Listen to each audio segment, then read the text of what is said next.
These were his words, like, Justin White is dead. He's been taken over by higher beings. On this episode of the Preacher Boys podcast, I'm joined by Beth White, who survived a marriage defined by abuse, gaslighting, and spiritual manipulation. Her husband, Justin White, spiraled after an ayahuasca trip. He claimed that he was no longer alive, but that he was occupied by a higher being. Which he was always all over the place with that, because sometimes he was God, sometimes God wasn't real, sometimes he was Jesus, sometimes he was this angel of light. So he was just always something different. The horrifying conclusion of this story was that he ended up drugging Beth and their young children, hoping to pull them into his twisted spiritual visions. Now he calls himself Justin Love and claims to be a spiritual healer. Today, I'm sitting down with Beth as she opens up about the abuse, the drugging, and the dark truth behind her marriage to Justin White. This is one you don't want to miss. Welcome back to the Preacher Boys podcast. A couple of months ago, I shared a couple of clips of Pastor Daniel White at Fellowship Baptist Church in Michigan as he disclosed to his congregation that 2 members of his church were sentenced to some time in prison. Yet he failed to disclose that they were headed to prison for sexual abuse involving minors and possession of child sexual abuse materials. He gave a really disturbing message, encouraging people to continue praying for them and not to dig any deeper to find out details about the situation. After covering that, Pastor White ended up preaching an entire sermon dedicated to attacking anyone who would share negative news about the church. But my coverage about Fellowship Baptist Church did not stop there. A few weeks later, I would interview Kayla Palmatier. She was actually one of the victims of one of these men who was sentenced to prison, and she detailed the severe abuse she experienced and the added trauma that she felt after her treatment by members of the church and the teaching of Pastor White. Well, today I'm sitting down with one additional former member from Fellowship Baptist Church. This time, it is Pastor White's former daughter-in-law, Beth. Beth details her tumultuous marriage to one of Pastor White's sons, detailing physical abuse, mental abuse, child abuse, and the use of illicit substances given to her without her consent. It paints a really terrifying picture of a marriage that I am thankful Beth has since escaped.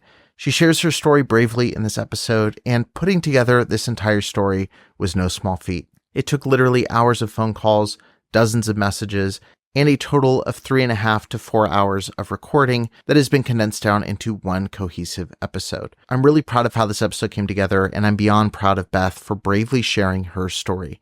I hope you'll listen to the entire conversation and listen to how this relationship develops over time, culminating in one of the scariest stories that I've covered on the podcast in recent memory. Thank you for listening to this episode, and please be warned, I know there's already a content warning at the top of the show. This episode does contain really frank conversations about physical abuse involving spouses, child abuse, and substance abuse, so please take care as you listen to the episode. So you started attending fellowship at around 14 years old. Obviously, there's a lot we're going to be talking about when it comes to fellowship over the course of this conversation. But as a 14-year-old girl growing up in the church, what was the environment like? What was the teaching you were hearing like? What was kind of the context you were being raised in? There was a lot of young families, and there was a lot of kids my age. So there was a lot of excitement just for that reason. I feel like I was quickly just kind of taken into the pastor's family, just close friendships there in the family and in the church. The family took me in kind of as like a daughter. That's how their family is. They just have a lot of adopted kids into the family. A lot of the kids would call them mom and dad, and they would call a lot of the kids, daughter and son. And so I feel like the environment was just very friendly and welcoming, and we were just excited to be there. For people who aren't familiar with like the context of fellowship at all, obviously it's a fundamentalist church, but like, do you know some of the influences on the church? I know you mentioned, we were talking before, like Bill Gothard was a big influence. I think that kind of gives people a really simple frame of reference for kind of what the environment was like. But what was being taught from the pulpit regularly every Sunday? It was a lot of Bill Gothard driven teachings: honor your parents, purity, culture, wives obeying their husbands. At the head of every man is Christ, and the head of woman is man. This is God's structure. Christ is our head, then you have the husbands, then you have the wives, and of course then you have the children underneath that. Now, What happens when we rebel and we get out from under authority? Does anyone remember? Okay, we're going to get to that. Satan, like a roaring lion, walketh round about, seeking whom he may devour. If you stay under authority, you're protected. And you met Bill Gothard, which is I an did. interesting curiosity. We recorded a little bit earlier, and then later we were talking on the phone. You're like, "Oh, I actually met Bill Gothard." I was like, "Bring Yeah. that up." I think that's like such an important chapter of the story. Yeah, I did forget that. So there was I think I was maybe 13, 14, and there was a retreat for younger girls, and it was somewhere up north, and we went on a winter retreat, and it was just some of us girls in a cabin up there, and it was just like a secluded thing. We were up there for I think a week, and we at one point during the week met him, went to some area where he was up there, and we kind of had like a one-on-one time with him, each of us. And yeah, I just remember being like in awe of him, like kind of like a god. That's what it felt like. I mean, I didn't really think he was a god, but it just felt like he was just a very high up person it was just a great honor to meet him. Were your parents like super bought into this environment too? Like, because I've noticed a lot of times when I have these conversations, and even in my own life, I've noticed that like there's the experience that the kids are having in the church, and then the parents have their experience. And sometimes like the messaging that the kids are getting or the teens are getting is more extreme than the parents realize, or it just Mhm. it boggles my mind when I talk to my own parents and I'm like, remember how we used to believe this? And they're like, we didn't know you were being taught that. Like, how involved were your parents in like pushing the same teaching that you were getting from the church at home? Or was there some like, hey, the church says this, but we kind of do our own thing in this area? Like, what was that kind of balancing act there? So my parents were definitely more strict as we were growing up, and like we wore the skirts and all of that, and we had the IBLP teaching. It was like a whole homeschooling program that was Uh, taught by Bill Gothard. Curriculum. ATI. Yes, the curriculum. So they used that most of our childhood. So they were pretty like into it, I guess. But I think toward my later teen years is when they kind of like weren't so much. And then when we went to fellowship, it was only a few years into that my dad really started pulling back from that church, especially. They weren't so strict anymore and allowed us to wear pants, and just their beliefs changed a little bit. Not maybe not their beliefs, but just their standards and convictions probably. My dad, when he finally left the church, encouraged most of his kids to leave with him. And yeah, and he definitely held a lot of responsibility for just some of the things that went on in that church, and a lot of us kids marrying into that church, and a lot of my situation. He took on some responsibility for that. Talk to me about marrying into that situation, because that's obviously the key part of your story. Um, when did you first meet your ex-husband at the church? And give us some context as to how he was known in the church at that time. So I was around 17, and that's when he had kind of come back to the family, back to the church.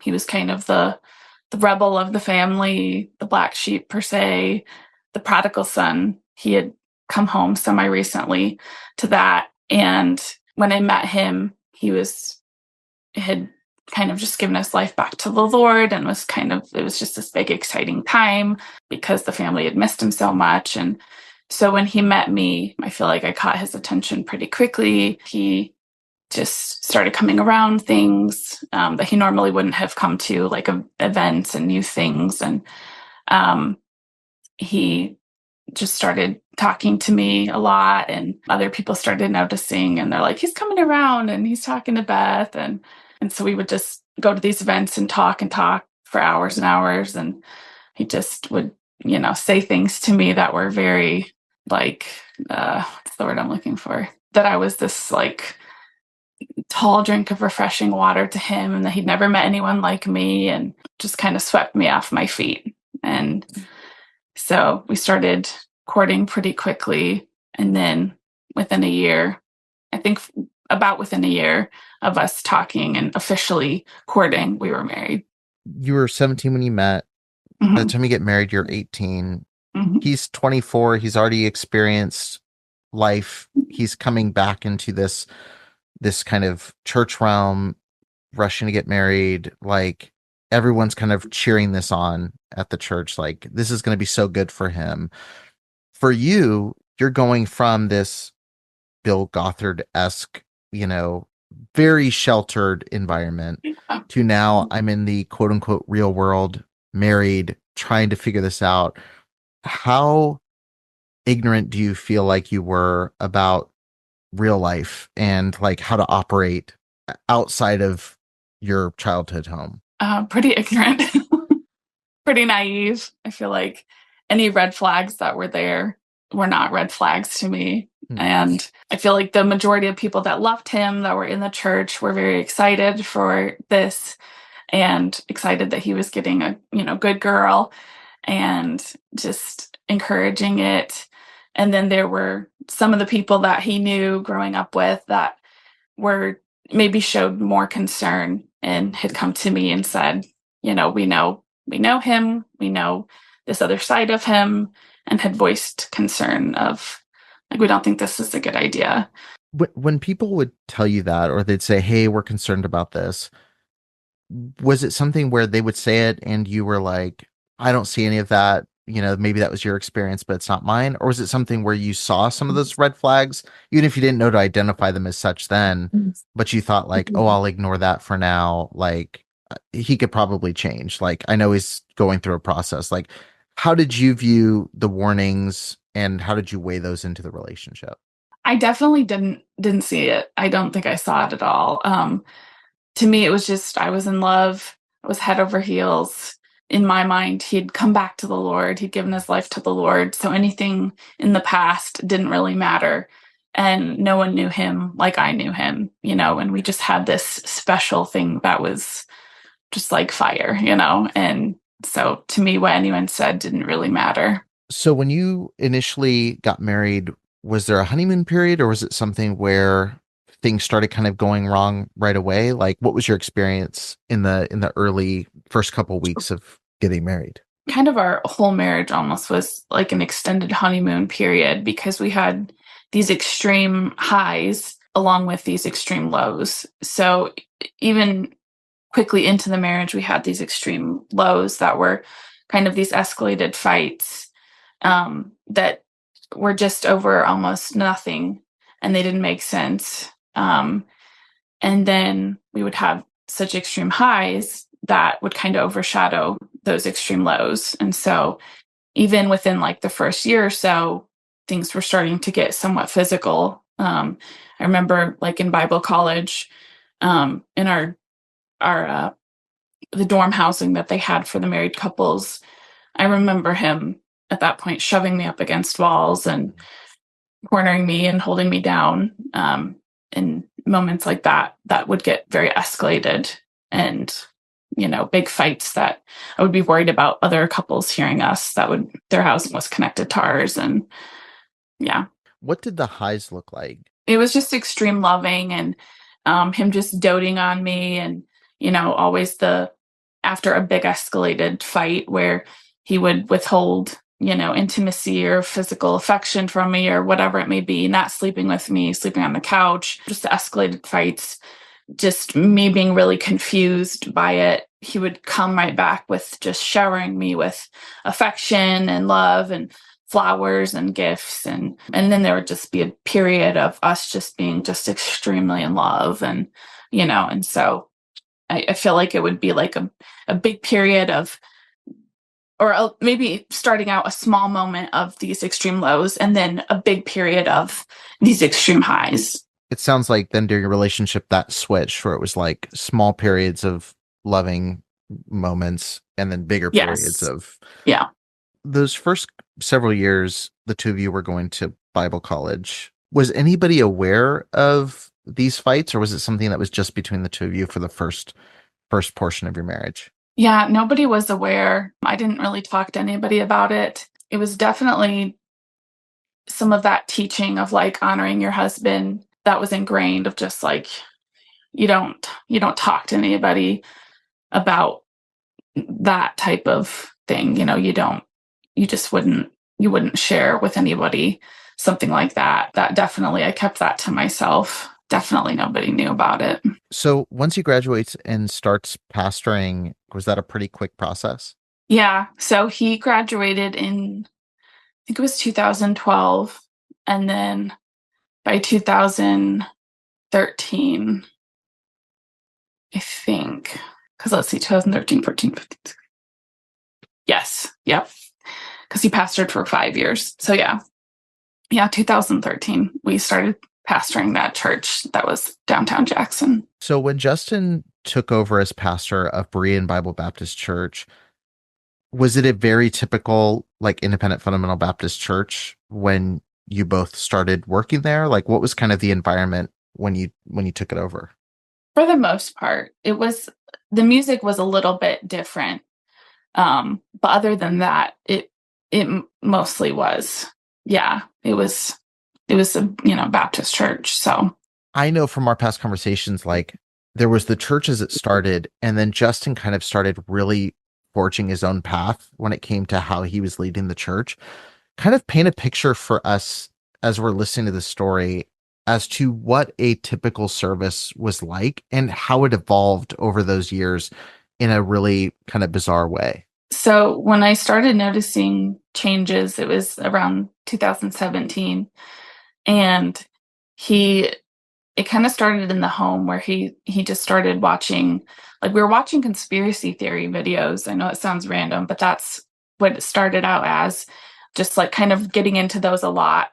And he just kind of started getting obsessed with that, and it just kind of started taking more of almost a sinister turn where it just got into some darker things, and then it just started changing in terms of what he was bringing into the church. And so he was listening to these videos at home they were Christian videos, and they were talking about Jesus, but it was turning a little different in terms of it just wasn't, it was just off. It felt off. It sounded off.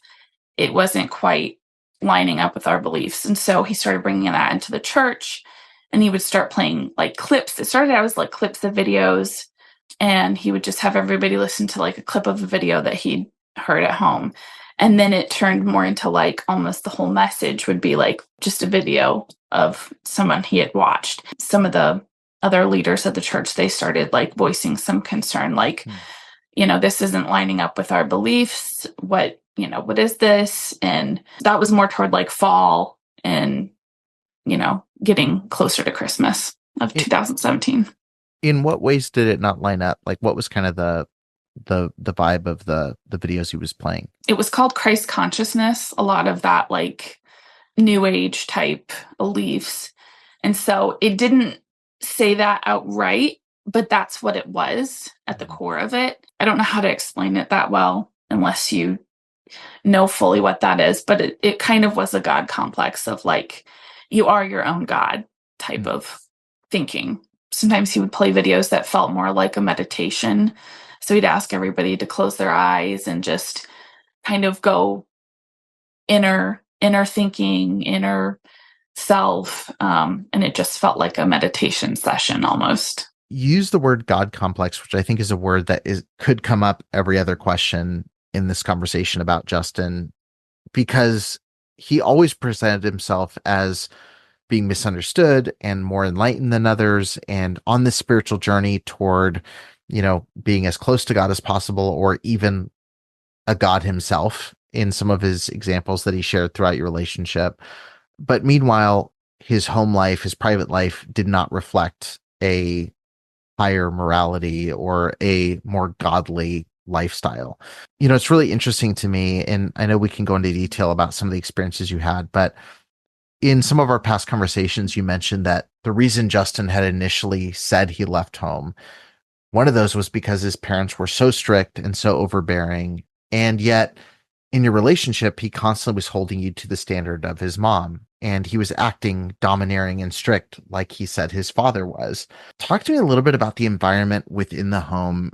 First and foremost, what were the expectations put on you in your relationship? What was kind of like the emotional layer of, I expect this of you as my wife? What did that look like? It was just an expectation that was essentially perfect. Always having a clean house, always having dinners cooked, just kind of that.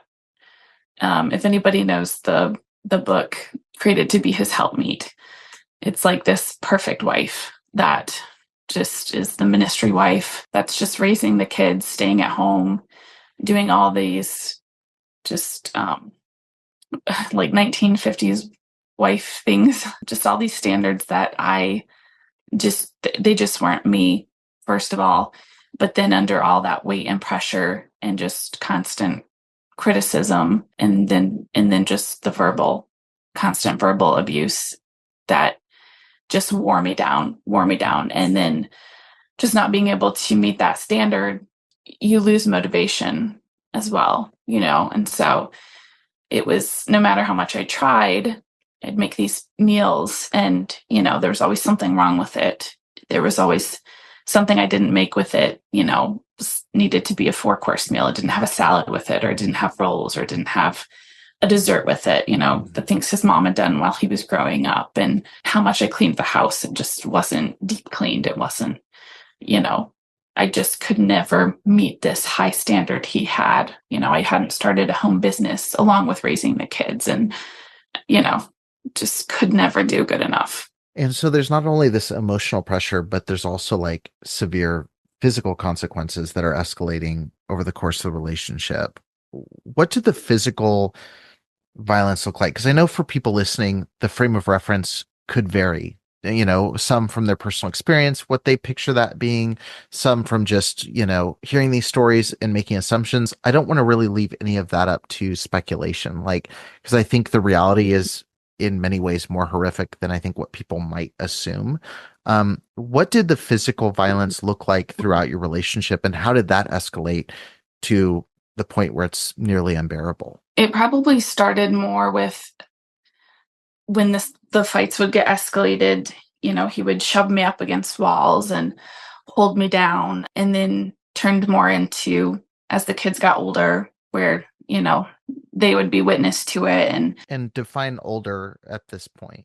Like 2, 3, by that point he was threatening to hurt himself when I wasn't getting in line and doing what he wanted me to do. And he would be waving a gun around, threatening to use it on himself. And I'd be fighting to get the gun from him in front of the kids, and the kids are right there. And one time he would kind of try to always like provoke me to try to hurt him, to make it, I think, to victimize himself. And so he tried to like push me to these breaking points, pushing me up in a corner, shoving me, trying to get me to, push back, I think. And one time he kept telling me to hurt him and say, hit me. And I kept saying, I'm not going to hurt you.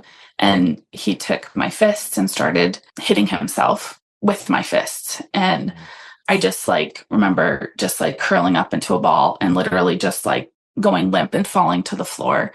And he just kept, hitting himself, and just things like that were just so psychologically damaging, and then one time he headbutted me as hard as he could and split my lip open, and then just knocked me to the floor, and then just continually shoved me to the ground and wouldn't let me get back up, and then got on top of me and just held me down. And sometimes he would jump at me, knock me to the floor, and just to scare me and laugh at me and, say I should be scared, and just moments like that. Sometimes when it got bad enough that I felt, scared enough that I felt like I needed to leave, I would either try to get the keys and leave. He wouldn't let me leave. He would get in front of the door. He would take the keys. If I tried to call the police, he would get my phone from me. He would shatter my phone.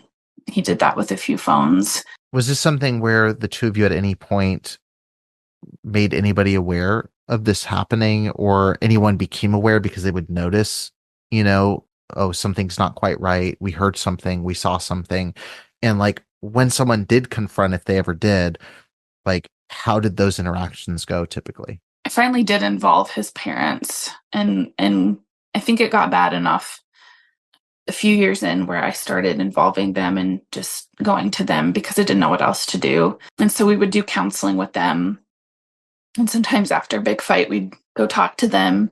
And it was kind of your typical counseling session in an IFB setting of like, the wife just needs to cheer, or the wife needs to obey the husband more, and or respect the husband more, and the husband needs to cherish the wife more to get these better results in the marriage. That was kind of like the basis, the Bill Gothard teaching, the biblical teaching, I guess, of like, that's mostly why there's marriage problems, because that's not happening. The husband's not getting enough respect, the wife isn't getting enough cherishing, and that's your basis for all the problems. What is the greatest need of a wife? Is to be cherished. Wife would reverence her husband. Think of all the marital conflicts that would be cleared up right there. So, for example, one of the times that Pastor White came over after a big physical altercation, when Justin had butted me and knocked me down, he came over and just kind of talked to us like it was a normal couples argument, and just said, like, you guys got to stop doing this, and, just kind of normalized it. And then the next day we went over for like a counseling session to talk about it. And I think I was alone that time. I went over that day just to talk about it. And because it was just kind of a bigger deal. Like I was getting to the point where I was like, I can't keep doing this. And he said to me, well, Beth, like Justin said that you were throwing some F-bombs around in this argument, and, like bringing up this like it was kind of equal to this physical abuse that had gone on. And I remember just kind of being confused, like, okay, like I remember feeling bad, like, oh, okay, yeah, I shouldn't have been swearing. But then it was like, I just felt confused of like, okay, so we're downplaying this physical portion. And I remember even like bringing up physical, like the word physical abuse one time, and it kind of being met with like, oh, whoa, like, I don't think we need to go that far. Like, that was more of what that was met with, of like, you just didn't really accuse people of physical abuse even. I don't know that I asked you this in any of our prior phone calls, but I'm curious, do you think that Pastor White handled your marriage and the abuse happening in it the same way he would have with any marriage in the church? Or do you think it was because it was his son, he handled it in a way where he downplayed the physical abuse, he downplayed the need to separate? Like, because listening to his preaching, nothing that you're saying sounds incredibly surprising. But I also wonder if there was like another layer of like, well, I'm going to protect my son's reputation, and by doing that, protecting obviously his own reputation. How much of what he was saying do you think was like just his philosophy on marriage versus like, I'm going to go lighter on my own kid? I think the majority of it lines up with his teaching and beliefs. And I don't know, that's a good question. I think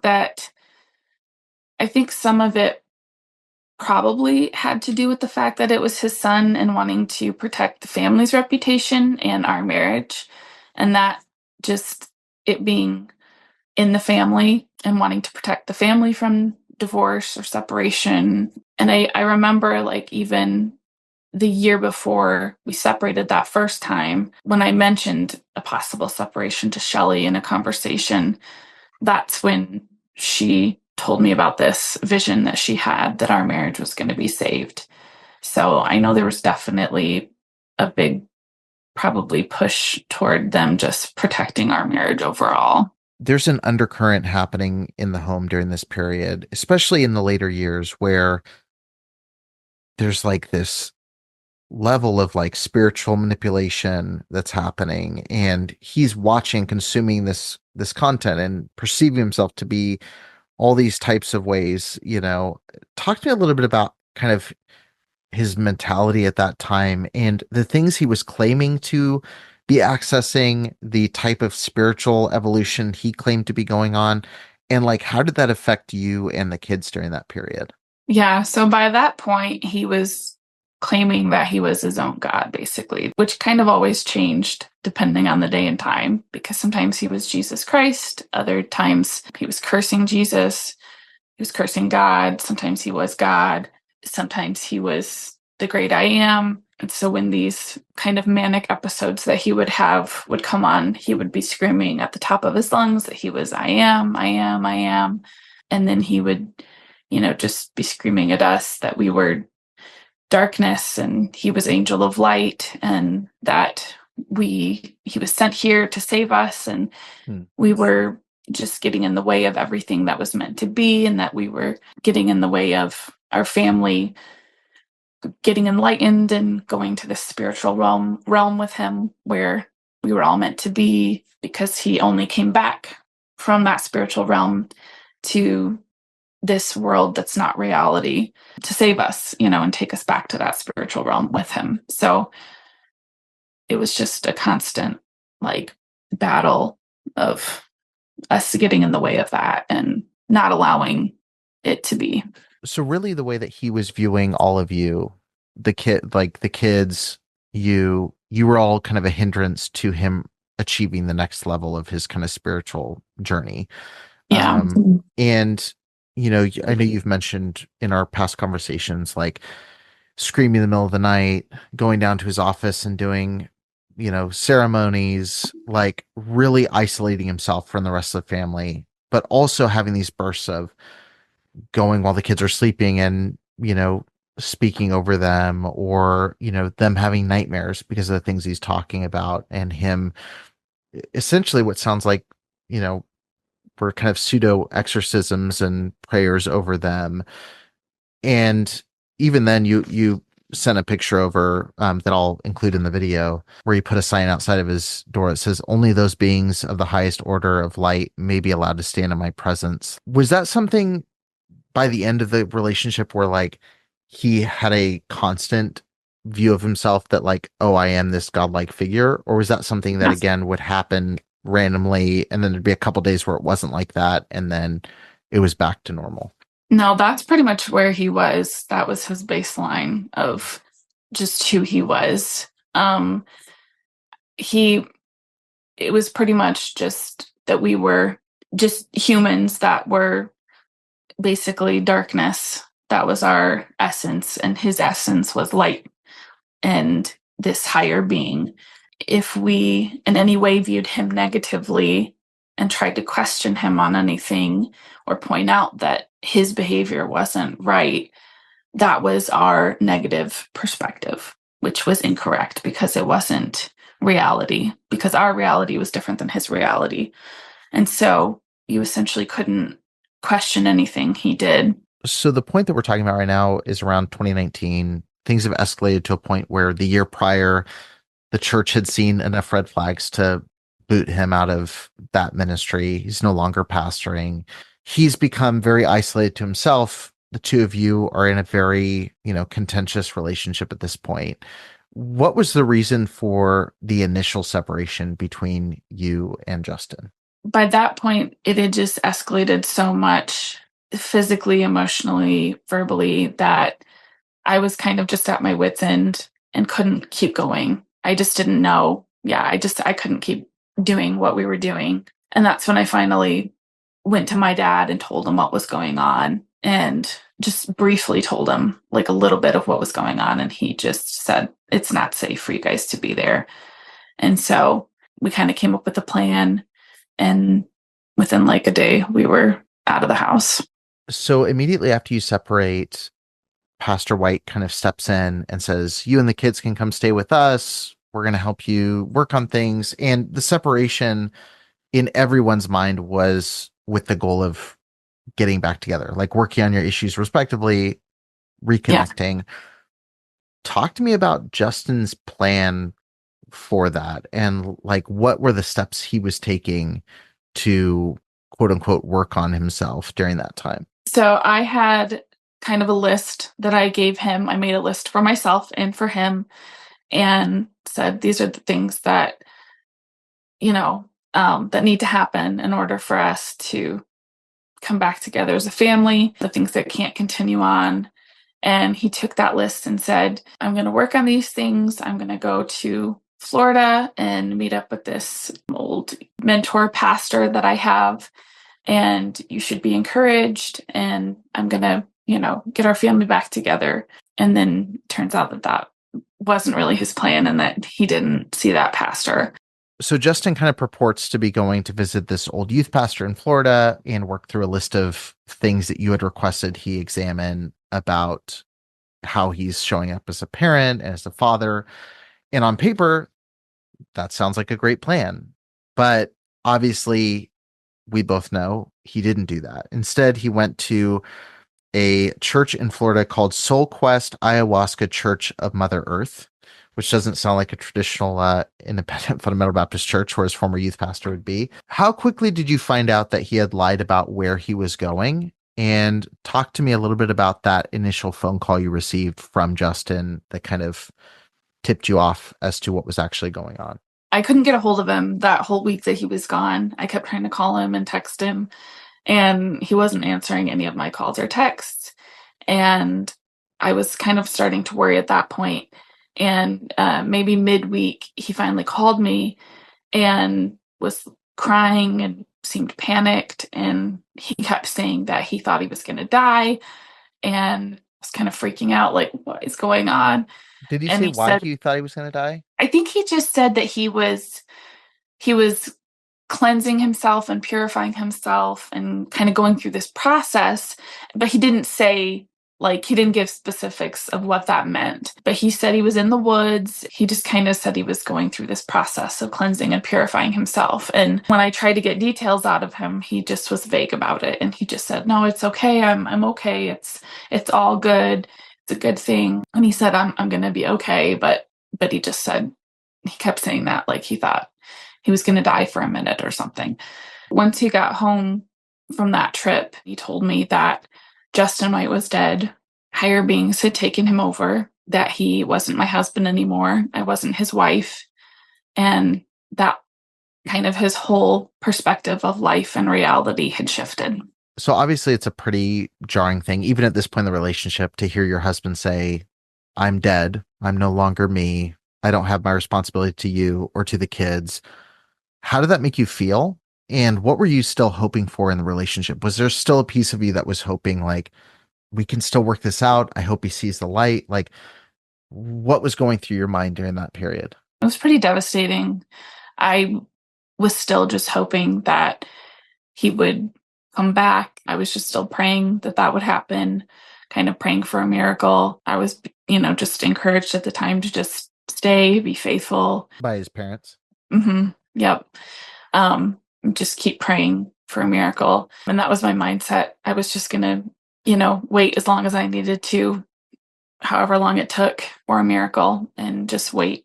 And so that was just kind of the mindset. I just was, working at the time, had gotten a job, and just waiting until he would come back. Did he come back? Yeah. So a few months after that, he'd been completely unreceptive, to, coming back together at all. And then it seemed like at one point there was just a shift where he, came back and said, I would like to get back together. And then that's when he told me that he had been with this girl the whole time that we had been separated, and that she'd gotten pregnant.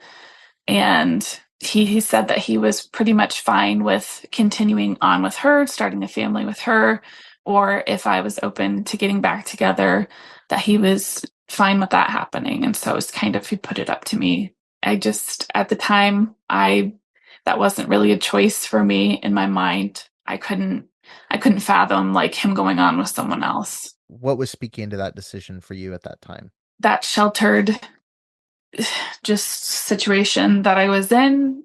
He's the only person I'd ever been with, the only person I'd ever loved. I couldn't imagine him being with anyone else. The whole thing was devastating. It didn't really fit with the whole miracle that we were waiting for. I was definitely encouraged to just accept him back with open arms. How did his parents, I know they obviously encouraged you to welcome him back with open arms. How did they present that? Like, were they saying, oh, we know he's messed up, there's this? Was it something where they were thrilled he was excited to be back, or thrilled that he was open to being back together? Like, how did they present that to you? Basically, his dad said, this is what we prayed for. This is the reconciliation that we were wanting.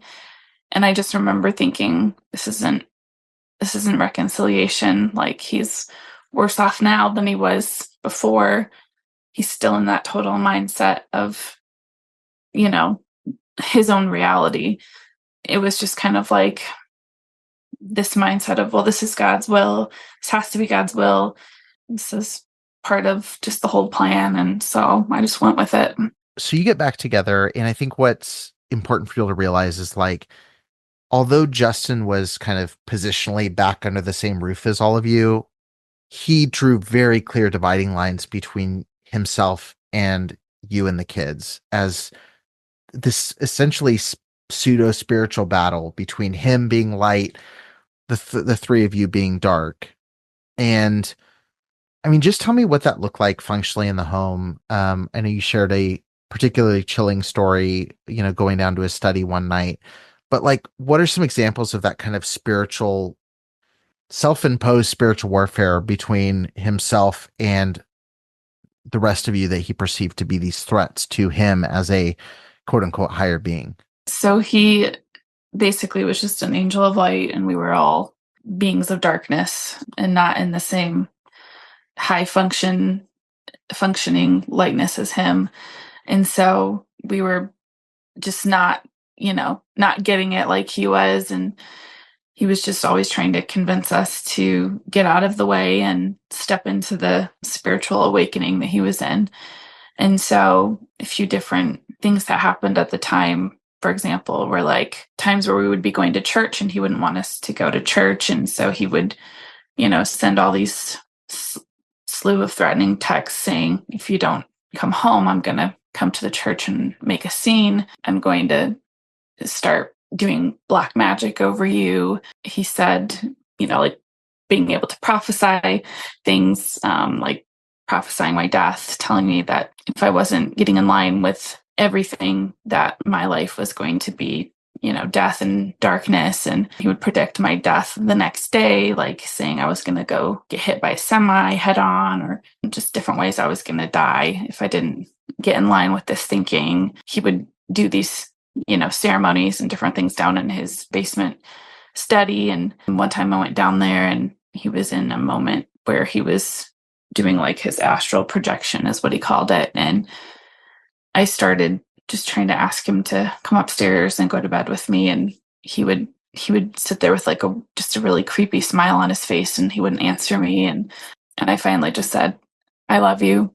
And I started to go back to bed, and he kind of just smiled super creepy and said, your master should have sent a worthier servant. Just really creepy things like that would happen. And then sometimes when he'd be like having those manic episodes, screaming that he was great, I am, he was angel of lightness, and he'd scream, I am. And he would like jump at me, and I would think he was, going to attack me. And I would just like drop to the floor, and he would laugh and say I should be scared. And then he would also, like, a lot of times he would just withhold like any kind of intimacy from me and tell me that he couldn't have sex with me because if he did, it would make him dirty, because I was an unclean human, and he would have to go like cleanse and purify himself, because I wasn't this higher being like him.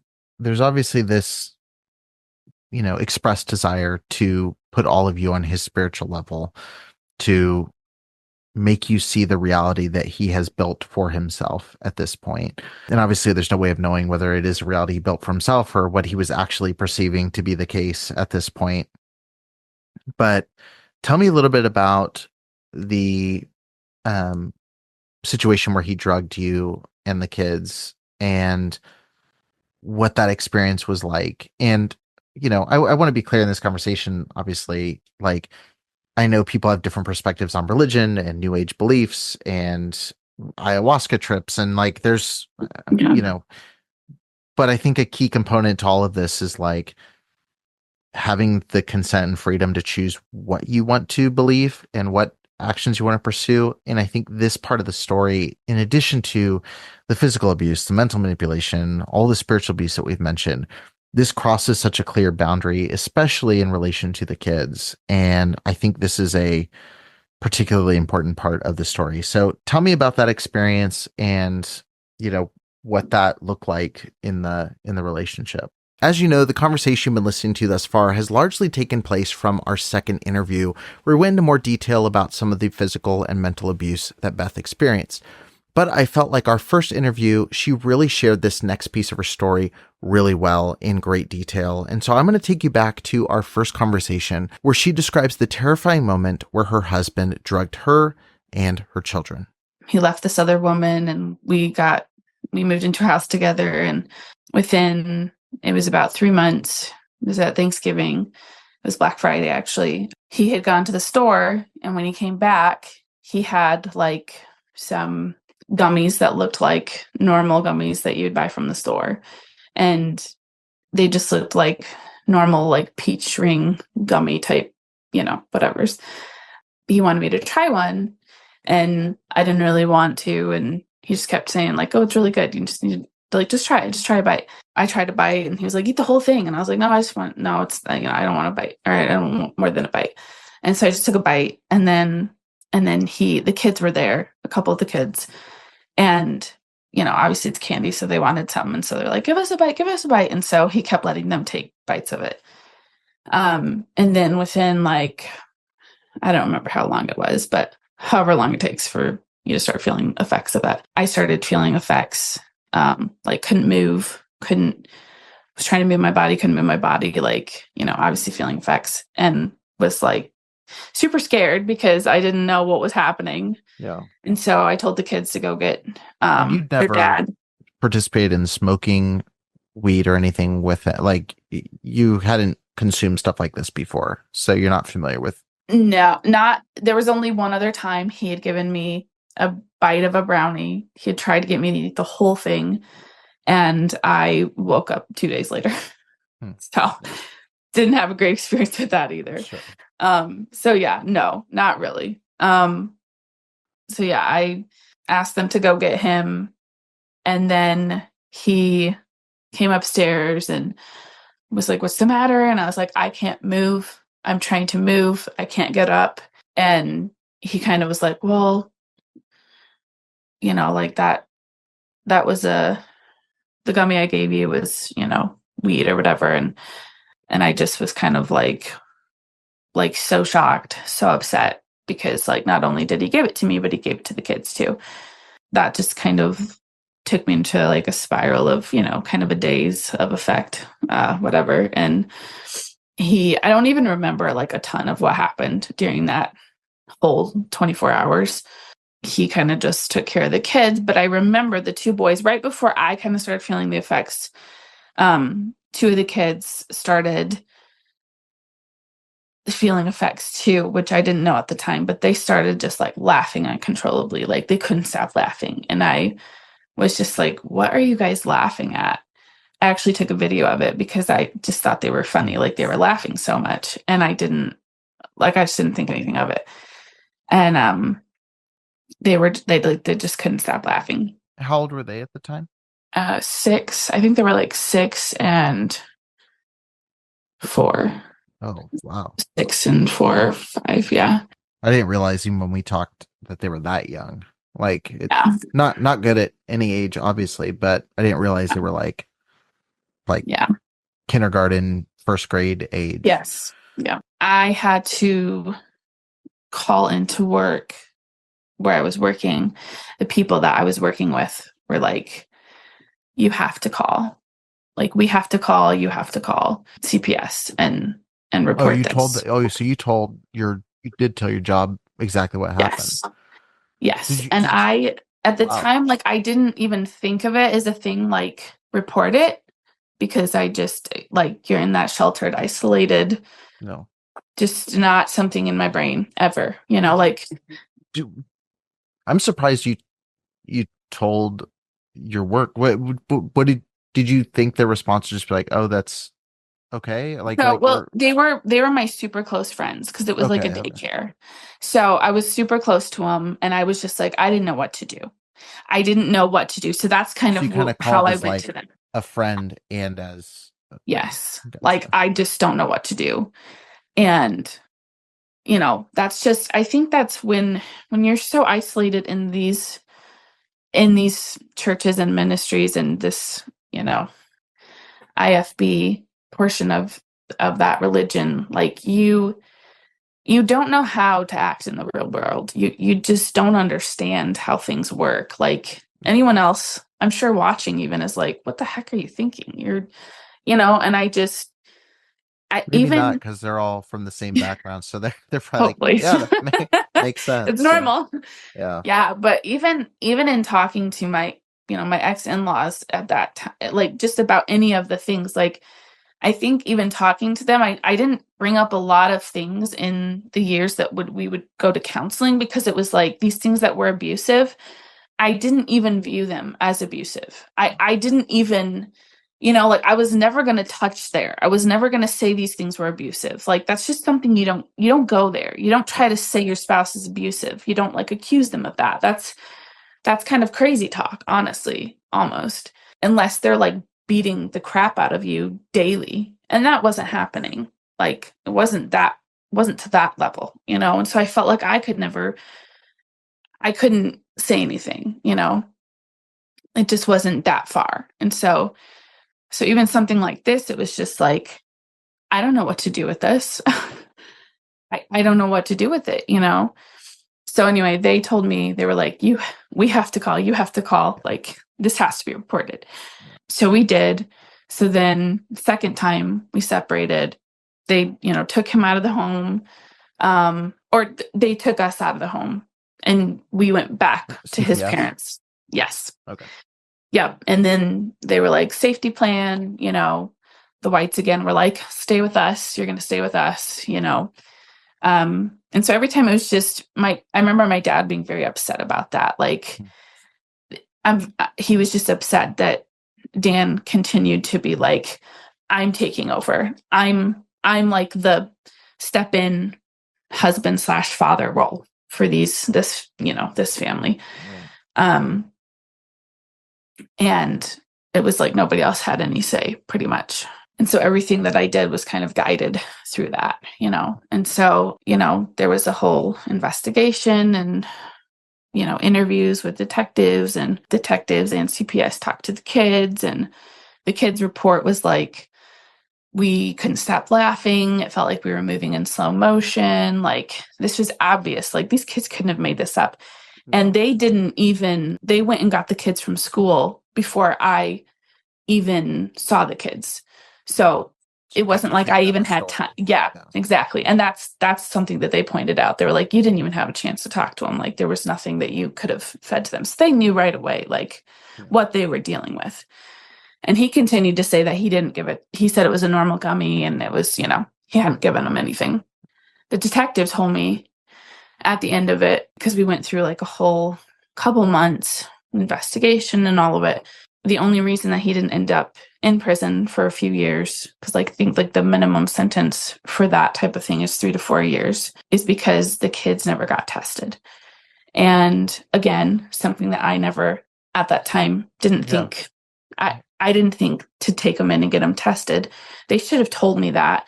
Somebody should have told me that. And after 20 days was passed. It was like right at 20 days. One of the detectives, we were like talking, and he was like, you got the kids tested, right? And I was like, no, what do you mean? Wow. And he was like, the kids should have gotten tested. That's part of proving that it happened. And I was like, well, nobody told me. Yeah. Like, nobody said go get them tested immediately. They tested me right away, but they didn't test the kids. I don't know why. So anyway, we took them in right away. And by that point, they were like, it's going to be out of their systems. And at that point, I remember I talked to the detective and, he was just like, why are you staying in this relationship? And I told him, like, I don't want to anymore. I don't feel safe. I don't want to be in it. And I'm looking at this situation of like, this is my hope of like getting us out, but I don't want to be the one to make the decision. And I was like almost begging him to do what he could to like save us from this situation. Yeah. And I wanted it to be out of my hands because I didn't want to put that between me and my ex at the time. Like, I wanted him to still love me, like that's just how just kind of brainwashed and manipulated I still was to be like loving him so much that I was putting that above the safety of my kids even and myself. Did you ever talk to him about why he did it? Like what his motivation was? Or did you ever get it, like, were you ever able to get enough to infer what that reason was? Yeah, he would, half the time he wouldn't admit that he did it. He would be like, I didn't do that. You're crazy. And then the other times he would admit that he did it. And he just said, like, he just wanted us to, like, be able to kind of go to that realm with him, like the spiritual realm that he lives in. Because he doesn't believe that this realm he believes it's like a dream world, yeah. And the spiritual realms that he travels to and that he lives in, those are real.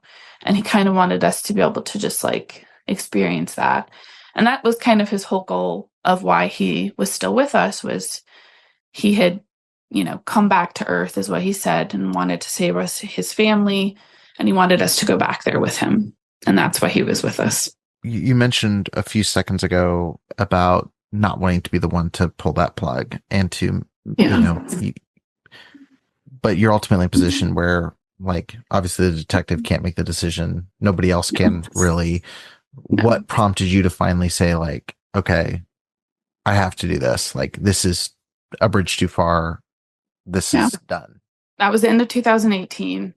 And by the end of 2020, things just continued to escalate and spiral, just like on every level, but even worse, because now it was like, he didn't want us to have our own beliefs. He didn't want us to go to church. He didn't want us to do anything but follow this whole path that he had taken, which was going to these spiritual realms with him, going to this other world with him, becoming, just like not even human, basically. And the altercations were at an all-time high. And so he was just having extreme, like, erratic, just like kind of almost like manic episodes where he didn't even sleep with me a lot. He would stay downstairs in his office down in the basement and sleep down there in a chair, like a lazy boy chair. And sometimes in the middle of the night, he did like a lot of his like ceremony type things, and he did Zoom calls and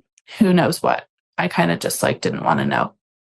But he would come bounding up the stairs in a rage from whatever had set him off. And he would wake me up and just start raging about whatever and how I, like type of thing, wouldn't fall in line, wouldn't follow, like God had sent him there as this messenger, and which he was always all over the place with that. Cause sometimes he was God, sometimes God wasn't real, sometimes he was Jesus, sometimes he was this angel of light, he was just always something different. But basically he was sent there to take us and save us and all this, and he was just, it would always start this big fight of like why we weren't allowing this and why I was always holding us back from this and everything.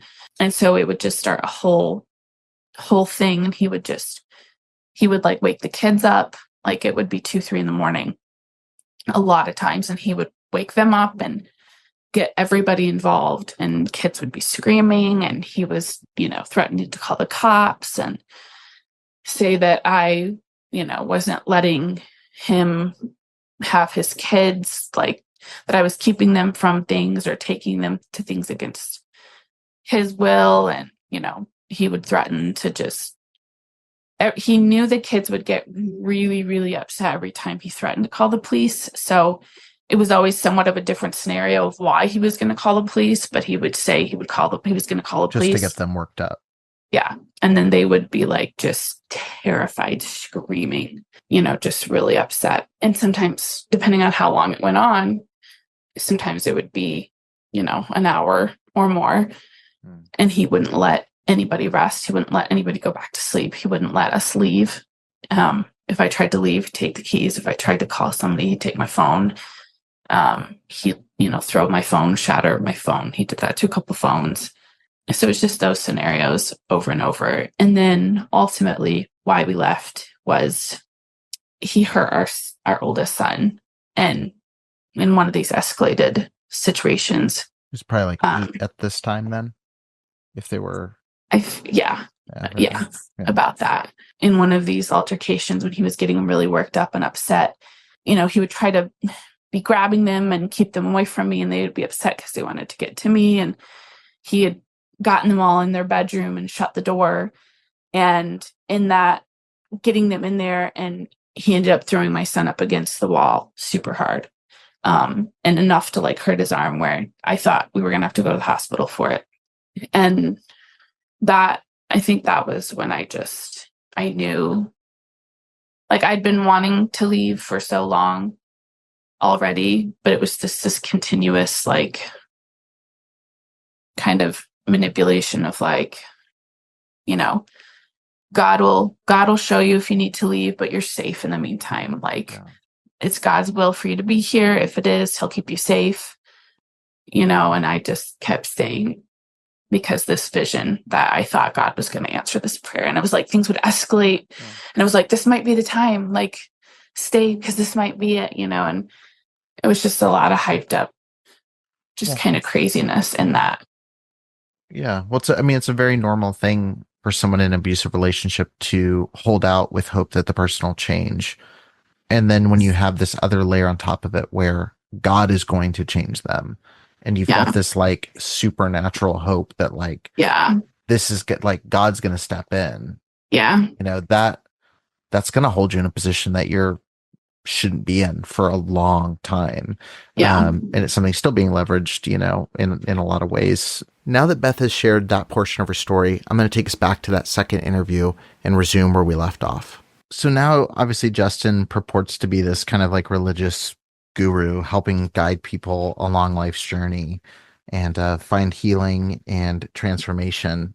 How does it make you feel to see that description of himself and that alleged goal of helping people on their spiritual journey? That's very difficult to see, in terms of how much damage he created for me and my family, for my kids, and just the daily struggle that some of them have, in terms of just the psychological, emotional abuse that they were put through. Just the journey that's been for all of us since leaving that situation, and just the countless hours of therapy and countless meetings that I've had to go to and explain what we went through to teachers and principals, and just to have to go through those stories again and explain, just the things that my kids saw, and how many nights that they were woken up by someone screaming that they were the great I am, and that we were all beings of darkness, and that, being threatened to have the police called on us, and the kids screaming and crying and, saying, Daddy, don't call the police, and him just doing that just to get them that upset, knowing that would make them get upset, and just all that he put us through for so many years, and just how much of a struggle it is for each one of us to overcome just all that damage done, and for him to just be living this lie and benefiting off of people's money. That's hard.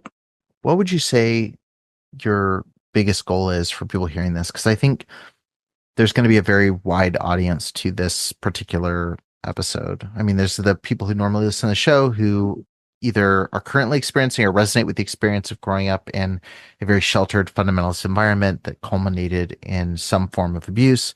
There's going to be people who are the loyalists to a Fellowship Baptist church who are listening, perhaps even Pastor White himself. And then you've got people who might be familiar with Justin and know him through the context of being this spiritual guru. What would you say is your number one goal and number one takeaway you hope people have who listen to this conversation? I know there's a ton of different contexts people are coming at it from, but if you could say, I hope this one message gets across to anybody who hears this, what would you say you hope that is? I think for people that are in my situation or came from the situation I was in, that they just really think for themselves and don't allow themselves to be in isolated situations where they're only hearing one voice and they're only looking to one authority.